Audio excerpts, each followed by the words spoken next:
ತೆಲಂಗಾಣದಲ್ಲಿ ಬೆಚ್ಚಿ ಬೀಳಿಸಿದೆ ಭೀಕರ ಹತ್ಯಾಕಾಂಡ. ಒಂದೇ ದಿನ 6 ಜೀವಗಳನ್ನು ಬಲಿ ಪಡೆದಿರುವಂಥದ್ದು ಕಿರಾತಕ. ಒಂದೇ ದಿನ 6 ಜೀವ.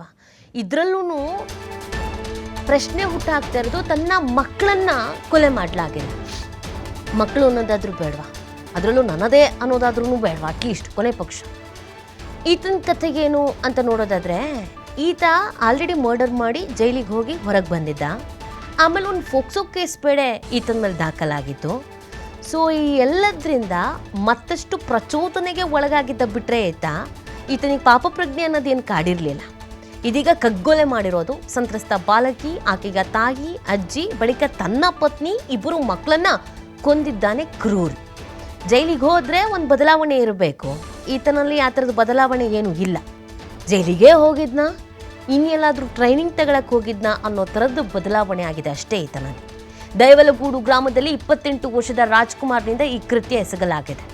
ರಂಗಾರೆಡ್ಡಿ ಜಿಲ್ಲೆಗ ಶಾಬಾದ್ ಮಂಡಲಂನ ದೈವಲಗೂಡು ಆಲ್ರೆಡಿ ತಪ್ಪು ಮಾಡಿದ್ದ ಜೀವನದಲ್ಲಿ, ಆಮೇಲೆ ಮತ್ತೊಂದು ತಪ್ಪು ಮಾಡ್ದ, ಇದೀಗ ಮತ್ತೊಂದು. ಅಂದರೆ ಈತನಿಗೆ ಈ ಕ್ರೈಮ್ ಅನ್ನೋದು, ತಪ್ಪು ಅನ್ನೋದು ಕಾಮನ್ ಆಗಿಬಿಡ್ತು ಹೋಗ್ತಾ ಹೋಗ್ತಾ ಹೋಗ್ತಾ. ಇದಕ್ಕೆ ಕಾರಣ ಯಾರು ಹೇಳಿ? ಜೈಲಿನಲ್ಲಿರುವಂಥ ವ್ಯವಸ್ಥೆಗಳು. ಇವರಿಗೇನಲ್ಲಿ ಪಾಪ ಪ್ರಜ್ಞೆ ಕಾಡೋ ಥರ ಇರಲ್ಲ. ಪಪ್ಸ್ ಬೇಕು ಅಂದರೆ ಪಪ್ಸ್ ತಿಂತಾರೆ, ಬಿರಿಯಾನಿ ಬೇಕು ಅಂದರೆ ಬಿರಿಯಾನಿ ತಿಂತಾರೆ, ಹೆಂಡತಿ ಜೊತೆಗೆ ವೀಡಿಯೋ ಕಾಲ್ ಮಾಡ್ಬೋದು ಅಂದರೆ ಮಾಡ್ಬೋದು, ಲವರ್ ಜೊತೆಗೆ ಮಾತಾಡ್ಬೋದು ಅಂದರೂ ಮಾತಾಡ್ಬೋದು, ಫ್ರೆಂಡ್ಸ್ ಗ್ಯಾಂಗ್ ಇರುತ್ತೆ, ಈ ಸ್ವೀಟ್ ಆಡ್ತಾರೆ, ಎಂಜಾಯ್ಮೆಂಟು. ಮತ್ತು ಪಾಪ ಪ್ರಜ್ಞೆಯಲ್ಲಿಂದ ಕಾಣೋದು ಬದನೆಕಾಯಿ. ಅದಕ್ಕೆ ಒಳಗಡೆ ಕೂತ್ಕೊಂಡು ರಿವೆಂಜ್ ತೀರಿಸೋಣ, ಸ್ಕೆಚ್ ಹಾಕೋಣ, ಚುಚ್ಚೋಣ, ಕೊಲೆ ಮಾಡೋಣ, ಜಜ್ಜೋಣ, ಈ ಥರದ್ದು ಯೋಚನೆ ಮಾಡ್ತಾರೆ. ಅದಕ್ಕೆ ಬಡ್ಕೊಳ್ಳೋದು ನಾವು ಜೈಲ್ ವ್ಯವಸ್ಥೆನೂ ಫಸ್ಟು ಸರಿ ಮಾಡಿ ಅಂತ. ಒಂದು ಮರ್ಡರ್ ಮಾಡಿ ಹೋದವನು ಹೊರಗಡೆ ಬರಬೇಕಾದ್ರೆ ಹೆಂಗೆ ಬರಬೇಕು ಹೇಳಿ? ಏನು ಸಿನಿಮಾದಲ್ಲಿ ಮಾತ್ರ ಸಾಧ್ಯನ ಅದೆಲ್ಲ? ಸನ್ನಡತೆಯ ಆಧಾರದ ಮೇಲೆ ಬಿಡುಗಡೆ, ಅಯ್ಯೋ ಬದಲಾಗಿ ಬಂದ, ಯಾಕೆ ರಿಯಲ್ ಆಗಿ ಸಾಧ್ಯ ಆಗಲ್ಲ ಹೇಳಿ? ಜೈಲಲ್ಲಿ ಆ ಥರದ ವ್ಯವಸ್ಥೆ ಇದೆ. ಎಲ್ಲಿ ಕಾಡುತ್ತೆ ಇವರಿಗೆ ಪಾಪ ಪ್ರಜ್ಞೆ? ಇಲ್ಲ.